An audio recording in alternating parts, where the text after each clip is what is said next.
Hello, magandang araw po sa inyong lahat. So sa araw na ito, pag-aaralan po natin ay strengthening your inner man or strengthening the inner man or the inner woman.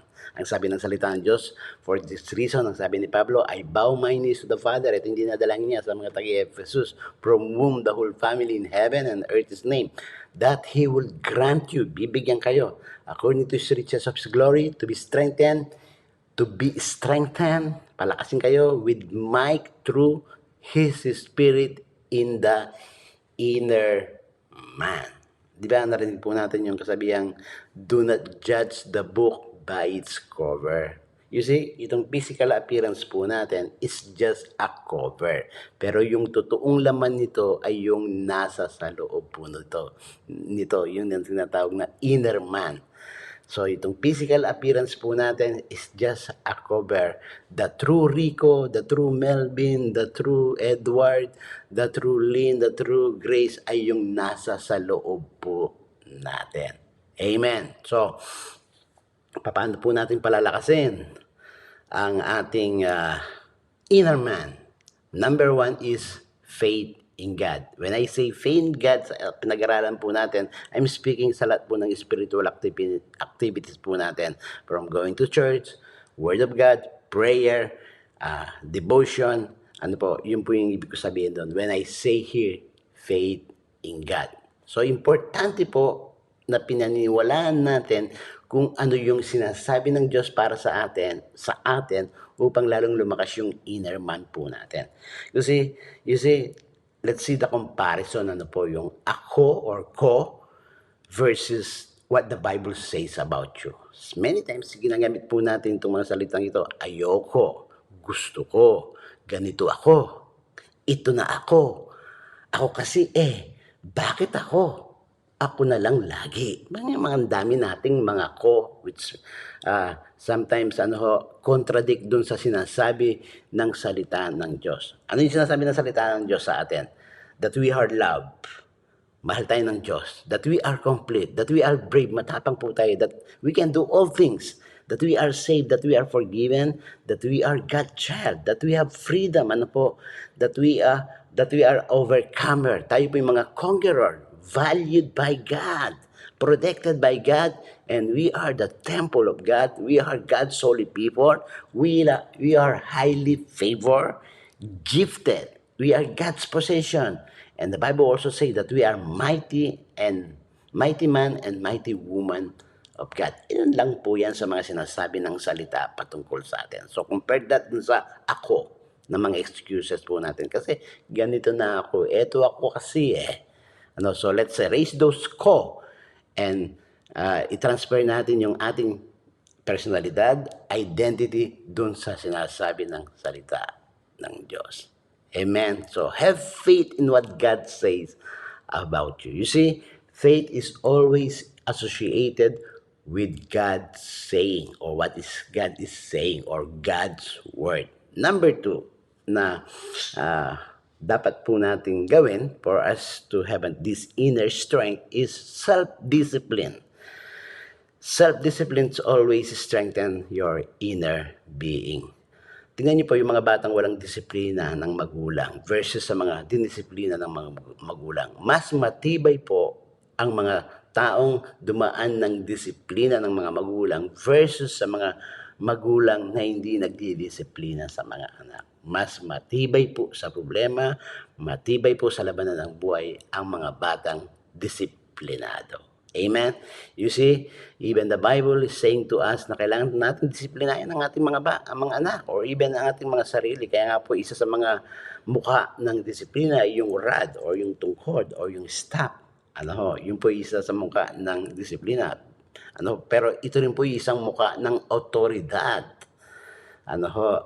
So, tignan po natin, isa po sa number one na example po natin na makikita, yung shepherd o yung nagpapastol. Isa sa mga instrumento niya ay yung staff po niya. Kasi ginagamit niya itong pang-direct kapag nawawala na sa daan ang mga tupa. Ito po yung ginagamit niyang pang-saklet or pang-tabi sa mga tupa kapag sila nahihiwalay ng daan. Yun din ang ginagawa ng Diyos sa atin. Ito rin ang ginagamit sa napamalo sa matitigas na ulo ng tupa. ano ho, bakit? Para lumambot. Gano'n din po, tayo disiplina, pinapalo minsan ng Panginoon upang lumambot tayo, maging humble tayo lalo.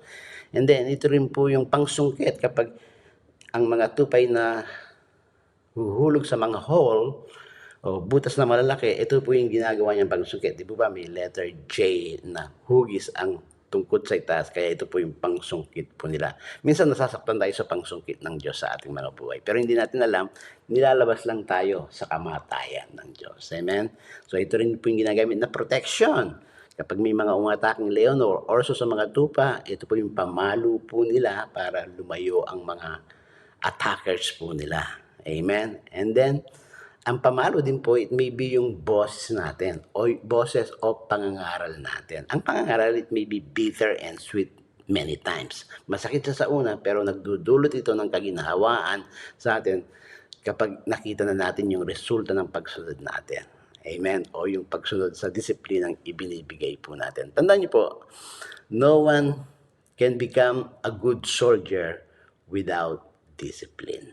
Walang isang mabuting sundalo kung walang disiplina. O ganun din po, walang magiging successful na tao kung wala siyang na-develop na healthy discipline sa kanyang buhay. So, develop a good discipline. Number 3 is, para tumibay ang ating inner man, you have to fight through or stay through the battle. Ayan, anong ibig sabihin doon?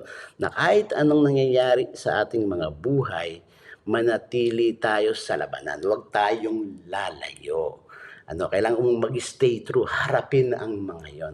Ano rin ang ibig kong sabihin po doon? Na huwag tayong titigil sa ministeryo natin, sa salimuhan natin, o sa paggawa ng kalooban ng Panginoon sa atin. So, habang tayo dumadanas ng iba't ibang challenges or mga pagsubok sa buhay, we have to fight through and stay through para lalong tumibay yung inner man natin. So, when you do that, you become more stronger. Amen. When you fight and stay true with the battle, you become more stronger inside. Kailangan nating matutunan ang manatili sa labanan. Amen. Nulit ko po, matutunan natin manatili sa labanan kahit ano ang nangyayari. Continue pa rin ang purpose mo sa Panginoon. Of course, there will be a time to keep silent. Pero para i-ready mo lang at palakasin lalo yung sarili mo. Then, tuloy ka ulit sa dati mong ginagawa para matupad ang kalooban ng Panginoon. Ito rin po ang isa dapat nating matutunan, that you are ready to lose and ready to win. Ready kang mawalan at ready ka rin managumpay. Many times mahirap sa atin yung ayaw nating magpatalo o ayaw natin mawalan. That's so normal sa ating mga tao. Pero you have to ready yourself. Amen. Kasi it doesn't mean na kinuha sa yan, nawala sa yan, na natalo ka na. It doesn't mean always like that in the Bible. Amen. Many times para sa ikabubuti pa rin po natin in the long run. So as long as you live, fight back. Don't stop, never give up habang ikaw ay nabubuhay. Amen? And pagkatiwala natin lahat sa Panginoon. So, ano po yung advantage? Having strength, having inner strength. Ano po yung advantage nito? You become strong. You will have a strong mind. Mental toughness. Hindi ka basta nagpapanik, naguguluhan. You have a strong will. Gagawin mo pa rin kahit anong mangyari yung pinapagawa ng Diyos. You will develop a strong emotion. You will be stable. It doesn't mean na hindi ka na iiyak, etc. Pero ang ibig sabihin, you still cry, you still feel sadness, pero dahil strong yung emotion mo, mapapagtagumpayan mo yan. Amen? So, let us strengthen our inner man. Amen. God bless you all po.